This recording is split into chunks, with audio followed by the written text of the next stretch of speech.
மத்திய நிதியமைச்சர் நிர்மலா சீதாராமன் அவர்களை முன்னாள் அதிமுக அமைச்சரும் அதிமுகவின் மூத்த தலைவருமான செங்கோட்டையன் அவர்கள் சந்தித்து பேசியிருக்கிறார். இப்ப செங்கோட்டையன் அவர்களுக்கு ஆளுமை இருந்து அதிகமான எம்எல்ஏக்களை உடைச்சுக்கிட்டு கட்சியை கைப்பற்றிட்டு வந்தாருன்னா அவருக்கு சேர்த்திக்கலாம். யாரா இருந்தாலும் பாஜக வந்து தங்களோட சேர்றவங்கள வேண்டாம்னு சொல்ல போறோம். அவரு கட்சியை உடைக்கிறதுக்காக தான் பேசினாரா, இல்ல எடப்பாடி அவர்கள் சார்பாக வந்து மறைமுகமா கூட்டணிக்கான பேச்சுவார்த்தைகளை கொண்டு போனாராங்க. இப்ப குறிப்பா அண்ணன் சீமான் அவர்கள் சந்திச்சுதான் ஒரு செய்தி வருது. ஆனா அதை அவர் மறுக்கிறார். சோ திரைமறைவுல நடந்தும் இருக்கலாம், சந்திப்புகள் நடந்திருக்கலாம், அதற்கான சூழல்களும் ஏற்பட்டிருக்கு. ஏன்னா இப்ப அண்ணன் சீமான் அவர்களோட அந்த அணுகுமுறையை பார்க்கும் பொழுது அதுல வந்து சில ஒரு மாற்றம் ஏற்பட்டிருக்கு. கடந்த 10 ஆண்டுகளாக 3 மடங்கு நிதியை வந்து தமிழ்நாட்டுக்கு கொடுத்திருக்கிறோம். அப்பயும் வந்து இங்க அலுவலகங்க அழுதுகிட்டே தான் இருக்காங்க அப்படிங்கிறது வந்து கடுமையாக திமுகவை சாடி இருக்கிறார் பிரதமர் மோடி அவர்கள். இப்ப இந்த கஜா புயல் இந்த மாதிரி பல்வேறு விஷயங்கள் நான் சொன்னாலுமே கூட இப்ப மக்கள் என்ன சொல்றாங்க, என்னோட வாழ்வாதாரம் போச்சு, இப்ப எனக்கு வந்து இவ்வளவு தேவை இருக்குன்னு ஒரு மக்கள் சொல்றாங்க. ஆனா மாநில அரசு என்ன கொடுக்குது? இப்போ 1000 ரூபாய், 2000 ரூபாய், 5000 ரூபாய் வந்து ஒரு உதவித்தொகை கொடுக்குறாங்க. அந்த 5000 ரூபாய் வைத்து என்ன பண்ண முடியும் அந்த மக்களால? ஆனா ஏதோ ஒரு நிதி கொடுத்தோம் அப்படிங்கிறாங்க. இதேதான் மத்திய அரசும் பண்ண முடியும். ஒரு குறிப்பிட்ட இவங்க வந்து 10,000 கோடி 20,000 கோடி கேட்டாலுமே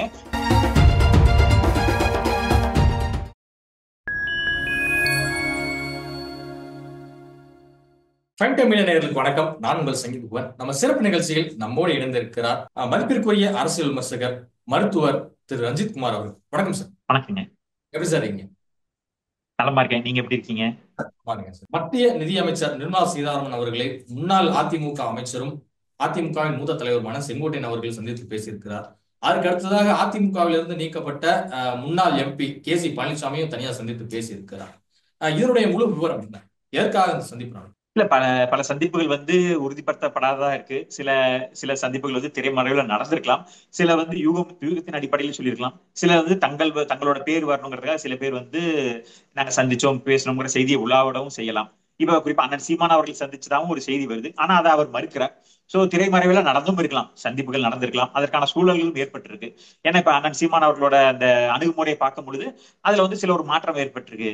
அதனால கூட்டணி வைக்கிறதுக்கான வாய்ப்புகள் இருக்கு அப்படிங்கிற அந்த வியூகம் வருது. அப்படிங்கிறப்ப இப்ப செங்கோட்டையன் அவர்கள் வேட்பாளர் அறிவிச்சாரே சீமான், அப்புறம் எப்படி கூட்டணி? இல்ல, அது இப்ப நம்ம சொன்ன மாதிரி இப்ப பல நேரங்கள்ல வந்து இல்ல அதான் சொல்றோம், கூட்டணி வந்து வைக்கிறதுக்கான வாய்ப்புகள் இருக்கலாம், இல்ல பல வேற விஷயங்கள் பேசி இருக்கலாம் அப்படிங்கறத பாக்குறோம். அது எதனால வருது அப்படின்னா திமுக அவர் எதிரா இருக்காரு, திமுக தொடர்ந்து அட்டாக் பண்ணுது அப்படிங்கிறப்ப திமுகவோட எதிர்ப்பாளர்கள் எல்லாம் ஒண்ணு கூடறதுக்கான வாய்ப்புகள் இருக்கு அப்படிங்கிற அடிப்படையில அந்த செய்தி உலா வருது. அப்படிங்கிறப்ப இப்ப நம்ம வந்து ஒரு KC பழனிசாமியா இருக்கட்டும், இல்ல நம்ம வந்து நம்ம செங்கோட்டையன் அவர்கள் சந்திச்சதா சொல்லப்படுறது எல்லாமே வந்து சில நேரங்கள்ல ஒரு ஊகமா இருக்கலாம். அதே மாதிரி அது பின்னாடி சந்திப்புல பல்வேறு விஷயங்கள் கலந்து ஆலோசிச்சிருக்கலாம். ஏன்னா அது எதனால வருதுன்னா எடப்பாடியார் அவர்களுக்கும் செங்கோட்டையன் அவர்களுக்கும் வந்து ஒரு கருத்து வேறுபாடு இருக்கு. அப்படிங்கிறப்ப இதை வந்து பாஜக பயன்படுத்திக்கிறதுக்கான வாய்ப்புகள் இருக்கு அப்படிங்கிற ஒரு செய்தி வருது. ஒருவேளை வந்து இப்ப நம்ம சொன்ன பாஜக அரசு வந்து இப்ப நம்ம அஜித் பவார் அவர்களையும் ஷிண்டே அவர்களையும் பயன்படுத்திக்கிட்டாங்க. ஆனா உடைச்சது அவர்களான்னு கேட்டா அது நமக்கு சொல்ல முடியாது. இப்ப ஷிண்டேவை வந்து பாஜக தான் உருவாக்குச்சானா அதுக்கு நம்ம பதில் இல்லை. ஏன்னா அங்க இருக்கக்கூடிய தலைமையை பிடிக்காம ஷிண்டே வெளியே வராரு, அதிகமான எம்எல்ஏக்களை கூட்டிட்டு வராரு, நான் கூட்டணி சேர்றேங்கிறாரு, சேர்த்திக்கிறாங்க. இப்ப செங்கோட்டையன் அவர்களுக்கு ஆளுமை இருந்து அதிகமான எம்எல்ஏக்களை உடைச்சுக்கிட்டு கட்சியை கைப்பற்றிட்டு வந்தாருன்னா அவருக்கு சேர்த்திக்கலாம். யாரா இருந்தாலும் பாஜக வந்து தங்களோட சேர்றவங்களை வேண்டாம்னு சொல்ல போறது இல்லை. இப்ப டிடிவி அவர்கள் வந்தாரு, ஒரு கட்சி தொடங்கினாரு, கூட்டணி வைக்கிறனாரு, சேர்த்துக்கிட்டாங்க. OPS அவர்கள் வந்து தனித்து விடப்பட்டிருக்காரு, பாஜக கிட்ட அடைக்கலம் புகுந்தாரு, அடைக்கலம் கொடுத்தாங்க. சோ வந்தவங்களை வாழ வைக்கிறதுன்னு சொல்லி பாஜக வந்து எல்லாத்துக்கும் அடைக்கலம் கொடுக்குது. இப்ப ADMKவே எடப்பாடியே கூட்டணி வச்சாருனாலும் வாங்கன்னு இருகரம் நீட்டி வர வைக்க போறாங்க. ஒருவேளை எடப்பாடி அவர்கள் வந்து வரமாட்டேன்னு சொன்னா செங்கோட்டையன் அங்கிருந்து அவர்கள் உடைச்சுக்கிட்டு கட்சியை பெரும்பான்மையா கொண்டு வந்தா பாஜக அதுக்கான இடம் கொடுக்கும். அதற்கான ஒரு வாய்ப்பா கூட இருந்திருக்கலாம். சொந்த கட்சிக்கே ஒரு துரோகம் செய்யக்கூடிய செயல் இல்லையா? அதிமுக சொந்த கட்சியை விட்டு இவ்வளவு தூரம் உடைச்சு தொண்டர்கள் அங்க போய் சேர்க்கணும்னு கேக்குறேன். இல்ல, அதுதான். அது வந்து அந்த கட்சி நிர்வாகிகளும் கட்சி தொண்டர்களும் கட்சி எம்எல்ஏக்கள் தான் முடிவு பண்ண போறாங்க. இப்ப ஷிண்டே அவர்கள் வந்து உடைக்கும் போது பாத்தீங்கன்னா 41 எம்எல்ஏ வந்து அவரு உடைச்சு கொண்டு போனார். கிட்டத்தட்ட அவர்களுக்கு ஒரு 56 எம்எல்ஏக்கள் மேல இருந்திருப்பாங்க. அதுல 40க்கும் மேற்பட்ட எம்எல்ஏ ஷிண்டே பக்கம் போனாங்க. அப்ப அந்த தலைமை பிடிக்கல. அதாவது நம்ம உத்தவ் தாக்கரே அவர்களோட உத்தவ் தாக்கரோட தலைமை வந்து பிடிக்கல. இவர் வந்து நம்ம ஒரு விதமா கட்சியை கொண்டு போனாரு. ஆனா அதுக்கு நேர் எதிரா அந்த சித்தாந்தத்துக்கு எதிராக அவர் செயல்படுறாரு, காங்கிரஸோடய போய் கூட்டணி வைக்கிறாரு. அது பிடிக்காம தான் அந்த தலைமை பிடிக்காம ஷிண்டே அவர்களோட தலைமையில எம்எல்ஏக்கள் அணிதிரண்டு கட்சியை உடைச்சிட்டு போறாங்க. சோ இது துரோகம்னு செய்ய முடியாது. அந்த எதுக்காக உருவாக்கப்பட்டதோ அந்த நோக்கத்தை வந்து அவர்கள் பூர்த்தி செய்யல அப்படிங்கிறத பார்க்கலாம். இப்ப அதிமுகவை பொறுத்த அளவுக்கு பாஜகவோட அவர்களுக்கு வந்து கருத்து வேறுபாடு வந்தாலுமே கூட திமுக ஆட்சியை அகற்றணும் அப்படிங்கிறது தான் அதிமுகவோட பிரதான கொள்கை. பாஜக காங்கிரஸ்ங்கிறது அவர்களுக்கு எதிரி கிடையாது. ஏன்னா காங்கிரஸோடய பல முறை கூட்டணி வச்சிருக்காங்க. பல எம்ஜிஆர் அவர்களே வந்து சமரசம் எல்லாம் செஞ்சிருக்காரு அப்படிங்கறத பாக்குறோம். அப்ப அதே மாதிரி வந்து அதிமுக பாஜகங்கிறது மத்தியில ஆளக்கூடிய அரசோட சமரசம் பண்றது வந்து அதிமுகவோட கொள்கைக்கு எதிர் இல்லை. ஆனா ஆட்சிக்கு அமைக்கணும், திமுகவை எதிர்க்கணும் அப்படிங்கறத அதிமுகவோட பிரதான கொள்கை. அப்படிங்கிறப்ப எடப்பாடி அவர்களோட அந்த செயல்பாடு அதிமுக தொண்டர்களுக்கு வந்து ஏற்புடையதா இருந்தா அதிகமான நபர்கள் போக மாட்டாங்க. அதுதான் சொன்னோம். ஓபிஎஸ் அவர்கள் பிரிஞ்சு போகும் பொழுது அவரால் அதிகமான எம்எல்ஏக்களையோ கட்சியோ கைப்பற்ற முடியல. ஏன்னா அவர் வந்து அதிமுகக்கு அதோட நிலைப்பாடுக்கு எதிராக இருந்தாரு. இவரோட செயல்பாடு வந்து பாஜகவுக்கு தான் லாபம், அதிமுகவுக்கு நஷ்டம்ங்கிறனால யாருமே போகல. அதனால ஓபிஎஸ் அவர்கள் தனித்து விடப்பட்டார். அதேதான் செங்கோட்டையன் அவர்களுக்குமே. ஒருவேளை செங்கோட்டையன் அவர்களோட செயல்பாடு, அவரோட நோக்கம் சரியா இருந்தா அதிகமான எம்எல்ஏக்கள், அதிகமான நிர்வாகிகள் அவருக்கு பின்னாடி அணி திரளுவாங்க. அப்ப அதுதான் அதிமுகவா இருக்கும். யார் எங்க வந்து பலம் அதிகமா இருக்கோ அதுதான் தேர்தல் ஜனநாயகம். இப்ப கட்சியோட இது தேர்தல் கமிஷன் எப்படி சொல்லும்னா, அதிகமான எம்எல்ஏக்கள், அதிகமான நிர்வாகிகள் யார் பக்கம் இருக்காங்களோ அவர்களுக்கு தான் கட்சி சொந்தம். அப்ப வந்து இன்னைக்கு அந்த மக்களை வந்து யாரு, அந்த கட்சி நிர்வாகிகளை, கட்சி தொண்டர்களை வந்து யார் வந்து தன்மையப்படுத்துறாங்களோ அவங்கதான் அந்த தலைமையில இருக்க முடியும். அப்படிங்கிறப்ப செங்கோட்டையனுக்கு அந்த திறமை இருந்தா கொண்டு வரலாம். ஆனா அதற்கான சாத்தியம், அதுக்கான வாய்ப்புகள் இருக்கானா குறைவாதான் இருக்குது. இருந்தாலும் அவர் ஒரு மூத்த அமைச்சர், ஒரு கட்சியோட நிர்வாகி அப்படிங்கிறப்ப ஒரு நேரம் கேட்கிறாரு, ஒரு சந்திக்கிறாரு. அப்படிங்கிறப்ப அவரு கட்சியை உடைக்கிறதுக்காக தான் பேசினாரா, இல்ல எடப்பாடி அவர்கள் சார்பாக வந்து மறைமுகமா கூட்டணிக்கான பேச்சுவார்த்தைகளை கொண்டு போனாராங்கிறது காலம் தான் முடிவு செய்யும். நாளைக்கு செங்கோட்டையன் அவர்கள் தனி கட்சி தொடங்கினாலோ இல்ல அதிமுகவை கைப்பற்றினாலோதான் இதுதான் இந்த சந்திப்புக்கான ஒரு பின்னணி அப்படிங்கிறத நம்ம உறுதிப்படுத்த முடியும். இப்ப வந்து நம்ம வந்து இருக்கலாம் அப்படிங்கிற ஒரு ஒரு இக்கு வச்சுதான் நம்ம வந்து சொல்ல முடியும். இப்ப அண்ணன் சீமான் அவர்களோட சந்திப்பு நடந்துச்சா இல்லையாங்கிறது அவர் வந்து மறுத்துட்டார். அதுக்கு மேல நம்ம வந்து அதுல சொல்றதுக்கு ஒண்ணும் இல்லை. நடந்திருக்கலாம், பேசியிருக்கலாம் அப்படிங்கிற ஒரு நம்ம வந்து ஒரு ஒரு ஊகமா தான் பேச முடியுமே தவிர, நாளைக்கு கூட்டணி வச்சாதான் இது அன்னைக்கு அந்த சந்திப்பு நடந்திருக்கு, அன்னைக்கு பேசப்பட்டது அப்படிங்கறத சொல்லலாம். அந்த மாதிரி செங்கோட்டையன் அவர்கள் சந்திப்புமே அவருமே பகிரங்கமா நான் இதான் பேசினேன், என்னதான் செஞ்சேன், இப்படிதான் பேசினேன், இன்னார சந்திச்சேன் அவரும் வெளிப்படையா சொல்லல. நிர்மலா சீதாராமன் அவர்கள் தரப்புல இருந்தும் வரல. சோ திரைமறைவுல பல பேச்சுகள், பல சந்திப்புகள் நடக்கலாம். அதெல்லாம் வெளிப்படையா நடக்க முடியுதுதான் நம்ம வந்து அதை உறுதிப்படுத்த முடியும். கடந்த 10 ஆண்டுகளாக 3 மடங்கு நிதி வந்து தமிழ்நாட்டுக்கு கொடுத்திருக்கிறோம். அப்பயும் வந்து இங்க அழுகுறவங்க அழுதுகிட்டே தான் இருக்காங்க அப்படிங்கிறது வந்து கடுமையாக திமுகவை சாடி இருக்கிறார் பிரதமர் மோடி அவர்கள். 3 மடங்கு நிதியை வந்து தமிழ்நாட்டுக்கு மோடி கொடுத்திருந்தா இங்க வந்து ஏன் வந்து மத்திய அரசு நிதி தர மறுக்குதுன்னு சொல்லிட்டு குற்றச்சாட்டை முன்வைக்க போறாங்க? நிச்சயமா பார்த்தோம்னா இந்த நிதி பங்கீட்டுல வந்து பல்வேறு சிக்கல் இருக்குங்க. ஒண்ணு வந்து நேரடியா நிதி கொடுக்கறது, இன்னொன்னு மத்திய அரசு வந்து செயல்படுத்துறது, இன்னொன்னு வந்து சில நிறுவனங்கள் மூலியமா செயல்படுத்துறது. சோ இந்த 3 கேட்டகரியில செய்வாங்க. அப்படி பார்க்கும் பொழுது இந்த நிதி கொடுக்கறதுல என்னன்னா, மாநில அரசுக்கு நேரடியா கொடுக்குற நிதி மட்டும்தான் மாநில அரசு கையாள முடியும். உதாரணத்துக்கு நீங்க இவ்வளவு இந்த கல்விக்குள்ள வச்சுக்கோங்க, மருத்துவத்துக்குள்ள வச்சுக்கோங்க, நிதி பகிர்வு கொடுப்பாங்க. அந்த நிதியில தான் இவர்கள் வந்து திட்டங்களை போட்டு அதுல இவர்கள் வந்து முறைகேடு பண்ணலாம். இப்ப மத்திய அரசை நேரடியா செயல்படுத்துற திட்டங்கள், உதாரணத்துக்கு ரயில்வே, இதுல வந்து மாநில அரசு பெரும்பாலும் வந்து எந்த ஒரு பங்களிப்பு கொடுக்க முடியாது. நிலத்தை கையகப்படுத்தி கொடுக்கலாம், அதுல வந்து இவர்கள் ஒரு அமௌண்ட் ஒன்று பார்க்கலாம். அதை தாண்டி மத்திய அந்த அரசுக்கு வரி கட்டுறது தமிழ்நாட்டு மக்கள் தானே. பல லட்சம் கோடி ரூபாய் வந்து ஒவ்வொரு ஆண்டும் வந்து தமிழ்நாட்டு மக்கள் தானே வரியா கொண்டு போய் கொடுக்குறாங்க. மக்கள் அதிகாரம் மத்தியில வந்து ஒருத்தர் உட்கார்ந்து இருக்க முடியும் அந்த பவர்ல. அதுதான் இப்ப நிதி, இப்ப எந்த ஒரு அரசுமே, மாநில அரசா இருந்தாலும் சரி, ஒரு மாநகராட்சியா இருந்தாலும் சரி, ஒரு பஞ்சாயத்தா இருந்தாலும் சரி, மக்களோட வரி பணத்தை எடுத்து நிர்வகிச்சு கொடுக்கறது தான் ஒரு அரசா இருக்க முடியும். அப்ப நாடு முழுக்க வரியை வசூல் பண்ணி அதை தேவைக்கு ஏத்த மாதிரி பிரிச்சு கொடுக்குது அப்படிங்கறதா ஒரு மத்திய அரசோட செயல்பாடா இருக்கும். குறிப்பிட்டு பார்த்தோம்னா இப்ப நம்ம வந்து மாநிலம் அதிகமா நிதி பகிர்வு கொடுக்குது அப்படின்னு நம்ம சொல்றோம். அதற்கு பல காரணங்கள் இருக்கலாம். உதாரணத்துக்கு கடல் சார்ந்த ஒரு நமக்கு வந்து இப்ப உத்தரப்பிரதேசி நம்மளையும் கம்பேர் பண்ணோம்னா, உத்தரப்பிரதேசத்துக்கு கடல் வளம் கிடையாது. ஏன்னா அவர் வந்து ஒரு மத்தியில இருக்கக்கூடிய பகுதி அப்படிங்கறதுனால கடல்ல இருந்து கடல் சார்ந்த ஒரு வணிகம் அவர்களுக்கு இல்ல, துறைமுகம் கிடையாது. அப்ப துறைமுகம் எல்லாம் வந்து மத்திய அரசோட கட்டுப்பாடு. ஆனா அந்த வருமானம் வந்து மாநில அரசு வந்து இங்க வந்து லாபம் ஈட்டுறாங்க. ஏன்னா ஒரு உத்தரப்பிரதேச ஒரு பொருள் உற்பத்தி ஆகுதுன்னா அது வந்து மாநிலத்துக்கு வந்து மாநிலத்தின் மூலியமா ஏற்றுமதி ஆகும். அப்ப நாங்க தான் வந்து அதிகமா ஏற்றுமதி செய்கிறோம். இப்ப தமிழ்நாடு என்ன கிளைம் பண்ணும், நாங்க தான் எங்க துறைமுகத்துல இருந்தா அதிகமான ஏற்றுமதி நடக்குது அப்படிங்கிற கிளைம் நடக்கும். ஏன் வட மாநிலமாவே இருந்தாலும் மகாராஷ்டிரா அதிகமான ஜிடிபி இருக்குன்னா அங்க வந்து ஏற்றுமதி அதிகமா இருக்கு, அதனால நிறுவனங்கள் அங்க போகுது. இப்ப நீங்க சொன்ன மாதிரி டிரான்ஸ்போர்ட் காஸ்டா கட்டுப்படுத்த பார்ப்பாங்க. எதனால தமிழகத்தை தேர்ந்தெடுக்கிறாங்க, எதனால வந்து தூத்துக்குடியில வைக்கிறாங்க, எதனால வந்து சென்னையில அதிகமான நிறுவனங்கள் தொடங்குறாங்க அப்படின்னா அங்க இருந்து துறைமுகம் இருக்கு, டிரான்ஸ்போர்ட் காஸ்ட் கம்மியாகும்னு பல பெரிய நிறுவனங்கள் அங்க வருவாங்க. உத்தரப்பிரதேசல தயாரிச்சு அதை மகாராஷ்டிராக்கோ வெஸ்ட் பெங்காலுக்கோ இல்ல தமிழ்நாடுக்கோ டிரான்ஸ்போர்ட் பண்ணி கொண்டு போறது வந்து எந்த நிறுவனமும் ஒரு நிதிய மேலாண்மை தெரிஞ்ச நிறுவனம் பண்ண மாட்டாங்க. அதனால அதிகமான நிறுவனங்கள் தமிழ்நாட்டுக்கு வரும், அதிகமான வருவாய் தமிழ்நாட்டுக்கு வரும். அப்ப இது வந்து நிலம் சார்ந்த நமக்கு ஒரு சாதகம். இயல்பாவே இங்க இருக்கக்கூடிய நீர்வளம், வசதி வாய்ப்புகள், அப்புறம் நம்மளோட கடந்த கால ஆட்சியாளர்கள் செஞ்ச பயன்கள் எல்லாமே இருக்குது. அப்ப அதே மாதிரி நிலப்பரப்பு அப்படிங்கிறது தமிழ்நாடு வந்து உத்தரப்பிரதேசோட சிறிய மாநிலம், மக்கள் தொகையில சிறிய மாநிலம். அப்ப வந்து நீங்க ரோடு போடுறது அப்படின்னா தமிழ்நாட்டுல நார்த்ல இருந்து சவுத் வரைக்கும், சென்னையில இருந்து கன்னியாகுமரி வரைக்கும்னா ஒரு குறிப்பிட்ட ஒரு 400 கிலோமீட்டர் அப்படின்னா அதுக்கு தான் சாலை போட முடியும், அதுக்கு தான் நிதி கொடுக்க முடியும். 400 கிலோமீட்டருக்கான நிதி இங்க கொடுக்குறாங்க. ஆனா உத்தரப்பிரதேசம் வந்து வடக்குல இருந்து தெற்கு வரைக்கும் எடுத்தோம்னா கிட்டத்தட்ட 1000 கிலோமீட்டர் 1500 கிலோமீட்டர் போகும் அப்படின்னா அப்ப அதற்கான அந்த எல்லை அதிகம். அப்ப அதற்கான நிதி பகிர்வு அதிகமா இருக்கும். சோ இதுதான் அந்த பிரச்சனைகளுக்கான காரணம்.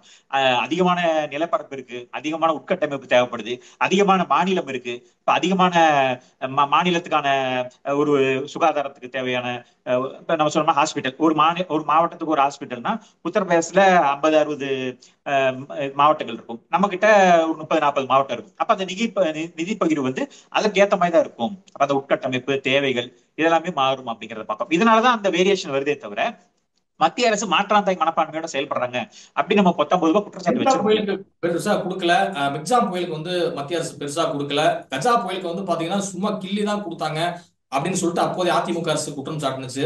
அதுக்கு அடுத்ததாக இப்ப சமீபத்தில் கல்வி நிதியாக இருக்கட்டும், அப்புறமேல வந்து 100 நாள் வேலை திட்டத்துக்கு ஒதுக்கப்படுகிற அந்த நிதியாக இருக்கட்டும், இது எல்லாமே வந்து ஏன் மத்திய அரசு கொடுக்கல அப்படின்னு சொல்லிட்டானே தமிழ்நாடு அரசு பயங்கர கேள்வியை வந்து எழுப்பியிருக்கு. இங்குள்ள அமைப்புகளும் கட்சிகளும் அதுதானே வந்து கேள்வியா வந்து எழுப்புறாங்க. அப்ப நாங்க அதிக வருவாய் எல்லாமே வந்து கொடுக்குறோம், ஆனா எங்களுக்கு வந்து கொடுக்கறது சும்மா ஏதோ குட்டாம்போக்குல ஏதோ இருக்கிற மாதிரி தானே இருக்கு அப்படின்னு சொல்றாங்க. அதான் நம்ம சொன்ன மாதிரி தான். இப்ப வந்து கல்விக்கு நிதி கொடுக்கல, சுகாதாரத்துறைக்கு நிதி கொடுக்கலன்னு சொல்லுவாங்க. ஆனா 11 மருத்துவ கல்விகள் வந்து மத்திய அரசோட நிதி உதவியில தான் வந்து அதிமுக ஆட்சி காலத்துல கட்டினாங்க. அப்ப நம்ம என்ன சொல்றோம்னா அதிகமான கல்லூரி எங்கள்கிட்ட தான் இருக்குது, அதிகமான மருத்துவ சீட்டு எங்கள்கிட்ட தான் இருக்கு, ஆனா எங்கள்கிட்ட இருந்து பறிக்க பாக்குறாங்க, அதுக்கு தான் நீட்டு கொண்டாந்தாங்கன்னு நம்ம சொல்றோம். ஆனா 85% அந்த மாநிலத்துக்கு தான் கொடுக்குறாங்க. 15% ஒரு ஆல் இண்டியா போட்டா கொடுத்தாலும் ஆல் இண்டியா லெவலில் இருக்கக்கூடிய ஒவ்வொரு மாநிலத்திலும் 15% கோட்டா வந்து ஒவ்வொரு மாநிலத்துக்கும் பிரிச்சு வருது. சோ யார் வேணா போட்டி போடலாம் அப்படிங்கிற மாதிரி இருக்கு. சோ மத்திய அரசோட பங்களிப்பு அதிகமா இருக்கும் அப்படிங்கிறது பாக்குறோம். உதாரணத்துக்கு ஒரு விமானம், இப்ப பரந்தூர்ல ஒரு விமான நிலையம் வருது, இப்ப சேலத்துல விமான நிலையம், இந்த மாதிரி பல்வேறு மாவட்டங்கள்ல இந்த உதாரண திட்டத்துல விமான நிலையங்கள் வரும்போது இப்ப தூத்துக்குடியில இருக்கிறத மேம்படுத்த போறோம், இந்த மாதிரி ஒவ்வொரு விஷயங்களும் கொண்டு வராங்க. இப்ப திருச்சியில சர்வதேச விமான நிலையம், இந்த மாதிரி எல்லாமே கொண்டு வராங்க. அப்படிங்கிறப்ப இது வந்து மாநில அரசுக்கு ஒரு வருவாய் தான். நம்ம சொன்ன மாதிரி உட்கட்டமைப்பு அதிகமா இருக்குது, போக்குவரத்து அதிகமா இருக்கு, சாலை நல்ல தரமான சாலை இருக்கு, விமானத்துறை, கடல் சார்ந்த வந்து இந்த துறைமுகம்லாம் இருக்குது அப்படின்னா இது அந்த மாநிலத்துக்கு ஒரு அட்வான்டேஜா போகும். அதிகமான வெளிநாட்டு நிறுவனங்கள் கூட இங்க வந்து தொழில் தொடங்குவாங்க. இதெல்லாமே வந்து மத்திய அரசோட பங்களிப்புல தான் நடக்குது அப்படிங்கறத பாக்குறோம். அப்ப இந்த நிதி கொடுக்கல அப்படிங்கிற சிக்கல் எப்ப வருதுன்னா ஒரு திட்டத்தை அமல்படுத்த சொல்றாங்க, அந்த திட்டத்துக்கான நிதியை நாங்க அமல்படுத்த மாட்டோம், ஆனா நிதி கொடுன்னா ஏத்துக்க மாட்டோம். இப்ப உதாரணத்துக்கு இப்ப இந்த கஜா புயல் இந்த மாதிரி பல்வேறு விஷயங்கள் நான் சொன்னாலுமே கூட இப்ப மக்கள் என்ன சொல்றாங்க, என்னோட வாழ்வாதாரம் போச்சு, இப்ப எனக்கு வந்து இவ்வளவு தேவை இருக்குன்னு ஒரு மக்கள் சொல்றாங்க. ஆனா மாநில அரசு என்ன கொடுக்குது, ஒரு 1000 ரூபாய், 2000 ரூபாய், 5000 ரூபாய் வந்து ஒரு உதவித்தொகை கொடுக்குறாங்க. அந்த 5000 வைத்து என்ன பண்ண முடியும் அந்த மக்களால? ஆனா ஆனா ஏதோ ஒரு நிதி கொடுத்தோம் அப்படிங்கிறாங்க. இதேதான் மத்திய அரசும் பண்ண முடியும். ஒரு குறிப்பிட்ட இவங்க வந்து 10,000 கோடி 20,000 கோடி கேட்டாலுமே ஒரு ஒரு நாம்ஸ் இருக்கு, ஒரு ஒரு நிதிமுறை இருக்கு, இவ்வளவுதான் ஒரு பேரிடர் கொடுக்க முடியும் அப்படிங்கிறது தான் அந்த விஷயம். இப்ப குஜராத்ல வந்து பாத்தீங்கன்னா மாநில அரசுக்கு ஒரு நிதி இருக்கும், மத்திய அரசு ஒரு நிதி பங்களிப்பு கொடுக்கும். ஆனா அங்க வந்து ஒரு ப்ரொசீஜர் இருக்கு, என்னன்னா அந்த பூகம்பம் அங்க அதிகமா வரக்கூடிய வாய்ப்புகள் இருக்கு. நமக்கு தெரியும் ஏற்கனவே குஜராத்ல பூகம்பம் பாதிக்கப்பட்டது. அப்ப வந்து அங்க வந்து பூகம்பம் தாக்கக்கூடிய வாய்ப்புகள் உள்ள பகுதி அப்படிங்கறதுனால அதற்கான நிதி ஒதுக்கீடு வந்து எந்த அரசு வந்தாலும் அதை அதுக்கேற்ற மாதிரி செஞ்சிருப்பாங்க. அப்ப உடனே வந்து அந்த பேரிடர் நிதி வந்து கொடுக்கப்படும். தமிழகத்துல ஒரு குறிப்பிட்ட பகுதியில் வந்து வெள்ளம் பாதிக்கும் அப்படின்னா அந்த பகுதிக்கு இருக்கும். இப்ப குஜராத்துக்குமே நிதி ஒதுக்கீடு பாத்தீங்கன்னா இல்ல அதான் சொல்றேன், பாதிப்பு பாதிக்கப்படலையான்னு கேட்கிறேன். ஓகே, புயல்ல இருந்து கஜா பாதிப்பு ஏற்படும். இல்ல அதாவது இல்ல இப்ப உதாரணத்துக்கு சொன்னோம்னா இப்ப போயிட்டு இருக்கு. இல்ல ஆமா இல்ல பாதிப்புகள் ஏற்படும். ஆனா வந்து பகுதி இருக்கு இல்லையா, இப்ப நம்ம சொன்ன ஒவ்வொரு மாநிலத்துக்கும் ஒரு மாதிரி சூழல் இருக்கும். இப்ப ஊட்டியில வந்து வெள்ள பாதிப்பு ஏற்படுமா, கடலால பாதிப்பு வருமானா வராது. ஆனா வந்து கடலோர மாவட்டங்கள் சுனாமி வந்தாலோ இல்ல மழை வந்தாலோ பாதிக்கப்படும். அப்ப அந்த மாதிரி ஒரு வித்தியாசம் வந்து மாநிலத்துக்குள்ளார அந்த வேறுபாடுகளுக்கு வரதுக்கான காரணம். இப்ப நான் அதுக்கு தான் உதாரணம் சொன்னேன். குஜராத்துக்குமே குஜராத்லயுமே வந்து வெள்ள பிரச்சனை வந்துச்சு, அப்பயுமே உடனே நிதி கொடுத்தல. நம்ம பிரதமர் வந்து குஜராத்காரு, உள்துறை அமைச்சர் குஜராத்துக்காரு, ஆனாலுமே வந்து உள்துறை அமைச்சர் தான் அதுக்கான நிதி ஒதுக்குறாரு. ஆனா வந்து தன்னோட மாநிலங்கிறனால உடனே நிதி கொடுத்துடல, இந்த மாநில பேரிடர்ல இருந்து எடுத்து செஞ்சுட்டாங்க. அப்புறம் வந்து கிளைம் பண்ணி ஒரு 6 மாசம் கழிச்சுதான் நிதி எடுத்துக்கிட்டாங்க. அந்த மாதிரி எல்லா மாநிலத்துக்குமே கொடுத்துட்டு இருக்காங்க. இப்ப சமீபத்துல அதுக்கான நிதியை கொடுத்திருக்காங்க. அதை நம்ம சொன்னோம் என்னன்னா ஏற்கனவே வாங்கின நிதிக்கு கணக்கு தாக்கல் செய்யணும். முன்னாடி ஒரு 1000 கோடி ரூபாய் வாங்கியிருப்போம், அந்த 1000 கோடி ரூபாய்க்கு சரியான கணக்கு தாக்கல் செஞ்சா திரும்ப வந்து நிதி கேட்கும்போது கொடுப்பாங்க. அதுக்கே நாங்க கணக்கு கொடுக்கல, அதுலயே பல முறைகேடுகள் நடந்திருக்கு அப்படின்னா இவர்கள் வந்து திரும்ப நிதி கேட்கும்போது கொடுக்க மாட்டாங்க அப்படிங்கறது தான் வந்து பிரச்சனை. இப்ப நம்ம சொன்ன மாதிரி 2000 கோடி ரூபாய் வந்து பிஎம்சி ஸ்கூலுக்கு தரலைன்னு சொல்லி பிரச்சனை பண்றாங்க. அதுக்குதான் நம்ம சொன்னோம் 48,000 கோடி ரூபாய் பட்ஜெட் ஒதுக்குறோம். இந்த 48,000 கோடி ரூபாய் முறையா செஞ்சிருந்தாலே இந்த 2000 கோடி நமக்கு தேவைப்பட்டிருக்காது. ஆனா இந்த 2000 கோடி வராதனாலதான் நாங்க உட்கட்டமைப்பே செய்ய முடியல, நிர்வாகமே ஸ்தம்பிச்சு போச்சுன்னு ஒரு பிம்பத்தை உருவாக்குறாங்க. இப்ப தெலங்கானால காங்கிரஸ் அரசு அந்த நிதி வந்து கொடுத்துட்டாங்க, இல்ல அது இந்த செயல்படுத்திக்கிட்டு மும்மொழி இருக்காங்க. கொள்கையை தான் ஃபாலோ பண்றோங்கிற ஒரு கவர்மெண்ட் பாலிசி இருக்கும்போது எதற்காக மும்மொழி கொள்கை இங்க தேவைப்படுதுன்னு கேட்கறேன். இல்ல அது வந்து ஒரு நிர்வாக ரீதியான ஒரு விஷயம்னு வச்சுக்கோங்களேன். இப்ப இவர்கள் வந்து அதை வந்து எம்பி படிச்சு ஏற்கனவே இந்த எந்த பிஎம் வெளிநாட்டுக்கு போய் எவன் வேலை கொடுக்க போறான்? எந்த சாப்ட்வேர் கம்பெனில? அதான் அது வந்து மிக நீண்ட ஒரு பெரிய விவாதம் வச்சுக்கோங்களேன். அந்த மொழி சார்ந்த விவாதத்துக்குள்ள போனோம்னா அது மிகப்பெரிய விஷயம். ஆனா இன்னைக்கு வந்து இப்ப வந்து ஒரு பாலிசி ஃபேர் பண்ணிட்டாங்க. எந்த மருத்துவத்துல வெளிநாட்டிலேயோ இல்ல பொறியியலையோ இல்ல வேற ஏதாவது ஒரு முக்கியமான துறைகள்லயோ எந்த வெளிநாட்டுல போய் வேலை கொடுக்க போறான்னு நான் கேட்கறேன். இங்கிலீஷ் வந்து இல்ல அதுதான் சொல்றேன். அது வந்து தனி விவாதம். உதாரணத்துக்கு மும்மொழி கொள்கையாக நம்ம வந்து இல்ல இப்போ மும்மொழி கொள்கை வந்தா சாதகமா பாதகமா நம்ம விவாதம் பண்ணா அது பெரிய விவாதம். உதாரணத்துக்கு நம்ம கொண்டு வரனால எந்த நஷ்டமும் இல்லைங்கிறது தான் விஷயம். இப்ப நம்ம கொண்டு வந்தா நம்ம வந்து இன்னும் டெவலப் ஆக போறோமா இல்லையாங்கிறத பார்த்தோம்னா மகாராஷ்டிரால வந்து ஹிந்தி தெரிஞ்சனால அதிகமான வாய்ப்புகள், வேலை வாய்ப்புகள் உருவாகுது. இப்ப கேரளால வந்து ஹிந்தி கத்துக்கிறாங்க, கர்நாடகால கத்துக்கிறாங்க, நீங்க ஆந்திரால. மராத்தி பேசலனா உங்களை அடிப்போம் அப்படின்னு இல்ல சொல்லி அதான் அது வந்து பல பிரச்சனைகள் வரும். இப்ப கர்நாடகால அந்த பிரச்சனை வருது, பெங்கால்ல அந்த பிரச்சனை வருது. சோ எல்லாமே அங்கங்க பிரச்சனை இருக்கும். இப்ப உத்தரப்பிரதேசலயே போனாலுமே கூட ஹிந்தி அலைங்களோட மொழி இதாகுதுன்னா அங்க ஒரு குழுக்கள் வந்து கேட்கதான் செய்வாங்க. சோ அது வந்து நம்ம மொழி தேவையா தேவையில்லைன்னா அது ரெண்டு தரப்புமே இருக்கும். ரெண்டு தரப்புலயுமே வந்து இப்ப பரந்தூர் விமான நிலையம் வேணுமான்னு கேட்டோம்னா மத்த மாவட்ட மக்கள் வந்து வந்தா நல்லது தானே அப்படிப்போம். ஆனா அந்த பகுதி மக்களுக்கு வந்து என்னோட நிலம் போகுது அப்படிம்பா. அங்கே இருக்கக்கூடிய ரெண்டு தரப்பு மக்கள் இருப்பான். ஒண்ணு வந்து அந்த நிலத்துக்கு பக்கத்துல இருக்க என்ன பண்ணுவான், எனக்கு வேல்யூ ஏறும், இங்க பரந்தூர் நிலத்துல வந்து விமான நிலையம் வந்தா என்னோட நிலத்தோட விலை வந்து அதிகமாகும், ஏன்னா ஏர்போர்ட்டை ஒட்டி இருக்க லேண்டுங்கிறப்ப எனக்கு வந்து லாபம் அதிகம், நாளைக்கு இன்ஃப்ராஸ்ட்ரக்சர் டெவலப்மெண்ட் வரும், அங்க வாய்ப்புகள் அதிகமா வரும், அதனால வரணும்னு ஒருத்தர் கேட்பாங்க, வரக்கூடாதுன்னு ஒருத்தர் கேட்பாங்க. சோ பாதிக்கப்படுறவங்க வந்து எதிர்க்கிறதும் லாபம் அடையவர்கள் ஆதரிக்கிறதுங்கிறது இந்த மாதிரி இரண்டு தரப்பு இருக்கும் அப்படிங்கிறத பாக்குறோம். சோ அது ஒரு பெரிய விஷயம். சோ நிர்வாக ரீதியா இதுதான் சிக்கல் அப்படிங்கிறத நம்ம சொல்றோம். அண்ணாமலை அவர்கள் வந்து மாற்றப்படுகிறாரா? அது குறித்தான ஒரு தகவல்கள் தொடர்ந்து வந்துகிட்டே இருக்கு. ஒரு செய்தியாளர் சந்திப்புல அண்ணாமலையே சொல்றாரு, நான் தலைவருக்கான அந்த போட்டியில் வந்து நான் இல்ல அப்படின்னு சொல்லி குறிப்பிட்டிருக்கிறாரு. அண்ணாமலை மாற்றப்படுகிறாரா இல்ல அவரே நீடிக்க போகிறாரா போட்டியின்றியது?